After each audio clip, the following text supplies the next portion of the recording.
Welcome back to the channel guys, welcome to another video. आज हम review करने जा रहे हैं एक ऐसे लेंस का जो कि प्राइस में तो बहुत चीप है लेकिन परफॉर्मेंस में एक एब्सोल्यूट बीस्ट है।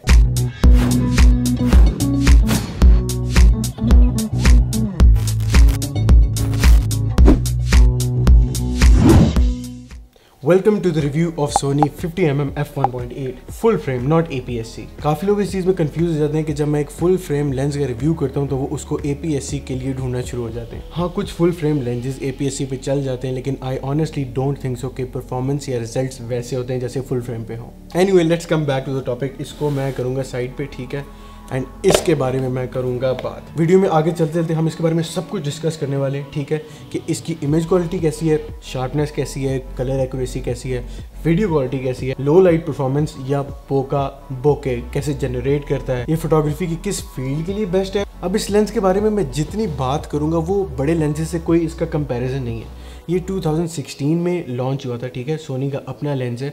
तो इसकी परफॉर्मेंस फॉर एग्जांपल अगर मैं टैमरॉन के लेंस से कंपेयर करूं 28-75 जो 2.8 है तो बिल्कुल कुछ नहीं। लेकिन वही बात है, एज ए सेट, इस प्राइस में अगर आपके पास एक लेंस आके इतने शार्प रिजल्ट्स दे रहा है जो कि आगे वीडियो में मैं दिखाऊंगा, तो आई थिंक प्राइस के लिहाज से ये एक बहुत अच्छी चीज़ है। इसकी अनबॉक्सिंग वीडियो मैंने अपने इंस्टाग्राम पर डाली थी, अगर आपने नहीं देखी तो आप मुझे फॉलो कर सकते हो और वहाँ पर जाके वो वीडियो देख सकते हो। तो चलिए सबसे पहले बात करते हैं इसकी बिल्ड क्वालिटी की, ठीक है। मैं आपको हाथ में पकड़ के दिखा नहीं सकता बिकॉज वो लेंस अभी कैमरा पे लगा हुआ है और जो मेरा ये लेंस है, आप अगर इंस्टाग्राम पे फॉलो करते हो आपने देखा होगा मैंने इस पे स्टोरी डाली थी कि ये मुझसे थोड़ा सा डैमेज हो गया और अब वो रिपेयर होने के लिए गया है, तो इसलिए इस पर वीडियो बनानी पड़ी है। तो मैं फिर भी बिल्ड क्वालिटी और साइज़ के बारे में बता देता हूँ कि बहुत ही छोटा है, लाइक साइज़ में बहुत छोटा है। मैंने ये 7.3 के साथ इसको जब कनेक्ट करके देखा तो कैमरा की बिल्कुल शेप ही बदल गई। एंड ऑनेस्टली कैमरा इससे बहुत लाइट वेट फील होता है और फोटोग्राफी करते वक्त ना आपको बहुत इजी फीलिंग आती है। क्योंकि वेट को अगर मैं कंपेयर करूँ ना टैमरॉन के साथ तो ये बहुत हैवी है।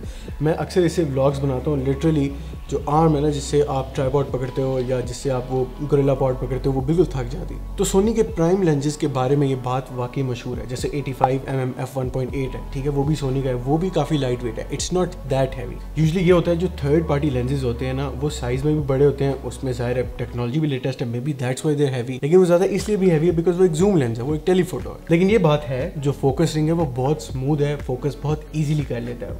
एंड जिस मटीरियल से बना हुआ है जो कि एग्जैक्टली इसकी बिल्ड क्वालिटी है उसमें कोई हैवी स्टफ यूज़ नहीं हुआ हुआ, कोई बहुत प्रीमियम फीलिंग नहीं आती। प्लास्टिक का बना हुआ है तो ऑब्वियसली एक वही फीलिंग आती, शायद इसलिए लाइट वेट भी। This is one of those lenses जो आप अपने बैग में हर वक्त रखते हो because it's very easier to carry, जिसको हम ये भी बोलते हैं रेडी टू गो लेंस। अभी जैसे हम इसकी प्रोज की बात करें तो मैं इसकी इमेज क्वालिटी की बात करता हूँ। ये मैं आपको एक इमेज दिखाता हूँ जो मैंने आज ही अपने घर के बाहर बिल्कुल उतारी, ठीक है, और आप इस इमेज की शार्पनेस देख सकते हो।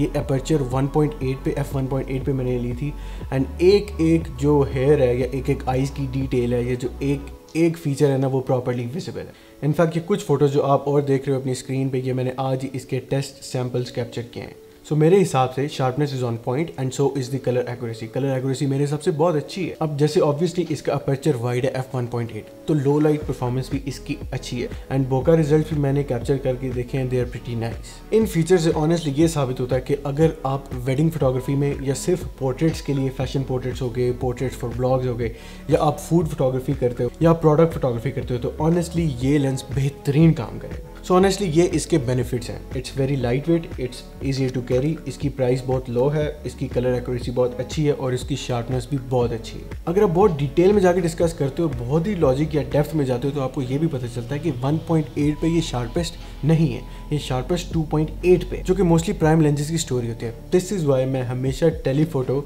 या जूम लेंसेज प्रेफर करता हूँ प्राइम लेंसेज के ऊपर। लेकिन एक बात है, इसका एक एडवांटेज और ये है कि इसमें आपको क्रोमैटिक एब्रेशन ऐसे इतनी ज़्यादा नहीं मिलती।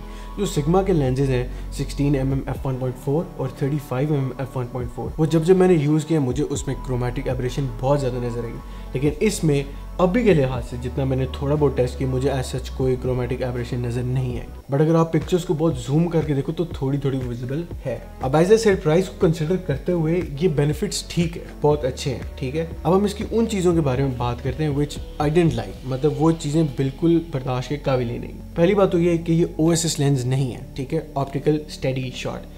ये स्टेडी शॉट या स्टेबलाइजेशन ऑफर नहीं करता। जो सोनी A7 III के इनबिल्ट स्टेबलाइजेशन है उसके थ्रू आप वीडियो बनाते हो। ये मैं आपको वीडियो का एक रिजल्ट भी दिखा देता हूँ। कलर्स अच्छे हैं, एज आई सेड वीडियो का रिजल्ट तो अच्छा है, लेकिन स्टेबलाइजेशन नहीं है, जो कि मेरे हिसाब से एक लेंस को काफ़ी अनइंटरेस्टिंग बना देता है। लेकिन hold on a second, stabilization Tamron के 28 to 75 में भी नहीं है, लेकिन उसकी परफॉर्मेंस इतनी अमेजिंग है कि ऑनेस्टली जब आप वीडियो बनाते हो ना 60 फ्रेम्स या 120 फ्रेम्स पर सेकंड पे, आपको फील भी नहीं होता कि ये लेंस अनस्टेबल है। अब जैसे मैंने प्रोज में बताया कि इसको कैरी करना बहुत ईजी है, ठीक है, बहुत लाइट वेट है, प्लास्टिक मटेरियल है। इसका ये नुकसान भी है कि अगर ये आपके हाथ से गिरता है तो बहुत ज़्यादा चांसेस हैं कि बहुत जल्दी डैमेज हो जाएगा। तीसरी चीज़ ये कि मैंने इसका क्विक ऑटो फोकस टेस्ट करके देखा and honestly auto focus test was terrible. It's very slow and it makes a very weird noise जब आप पिक्चर में या वीडियो में किसी चीज़ को फोकस करते हो।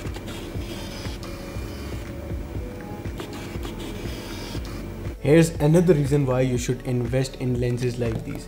इसमें जो RXT है उसका यही मतलब है rapid extra silent stepping drive. उससे पता क्या होता है, आपके लेंस की जो फोकस की आवाज़ है वो बिल्कुल मिनिमम हो जाती है, जीरो। मैंने अपने चैनल पे इसका कंप्लीट रिव्यू डाला है, आपने वो नहीं देखा तो आप अभी जाके वो देख सकते हैं। आई नो वीडियो के शुरू में मैंने कहा था कि एक नॉर्मल बजट लेंस को आप एक इतने एक्सपेंसिव लेंस से कंपेयर नहीं कर सकते, लेकिन मैं आपको ये बता रहा हूँ कि अगर आपकी फोटोग्राफी गेम आपने स्टेप अप करनी है और वीडियो गेम अगर स्टेप अप करनी है तो आपको थोड़ा सा कंपैरिजन जानना ज़रूरी है कि कौन से लेंसेज आपकी सोनी A7 III के लिए किसी दूसरे कैमरे के लिए बेस्ट है। So this was it guys, ये था इस छोटे से लेंस का रिव्यू, जो कि मैं फिर कहता हूँ प्राइस के लिहाज से इसकी sharpness, image quality, video quality, ये सब अच्छा है। इनफैक्ट मैंने ये भी बताया कि ये लेंस रिपेयर होने गया हुआ है, तो मैं अभी इससे वीडियोस और पिक्चर्स बना रहा हूँ, तो आप क्वालिटी देख सकते हो, क्वालिटी अच्छी आ रही है। लेकिन जो डिलेड ऑटो फोकस है, बहुत स्लो ऑटो फोकस है, एंड जो ऑटो फोकस का साउंड है, फिर इसका मॉइस्चर रेजिस्टेंट ना होना, प्लास्टिक बॉडी होना, और मोस्ट इंपॉर्टेंटली इमेज स्टेबलाइजेशन ना होना, तो ये चीज़ें इसको एक बहुत ही नॉर्मल लेंस बनाती हैं। अब obviously this video is not sponsored by Sony, तो मैं इसकी फजूल में फालतू में कोई तारीफ तो कर नहीं सकता, और जो ऑनेस्टली इसकी तारीफ बनती थी वो मैंने आपको बता दी। तो हमारा रिव्यू यहीं खत्म होता है गाइज। आई होप आपको वीडियो पसंद आई होगी। वीडियो पसंद आई है तो लाइक ज़रूर कर देना, चैनल को सब्सक्राइब कर देना। मैं मिलता हूँ आपसे नेक्स्ट वीडियो में। Bye bye.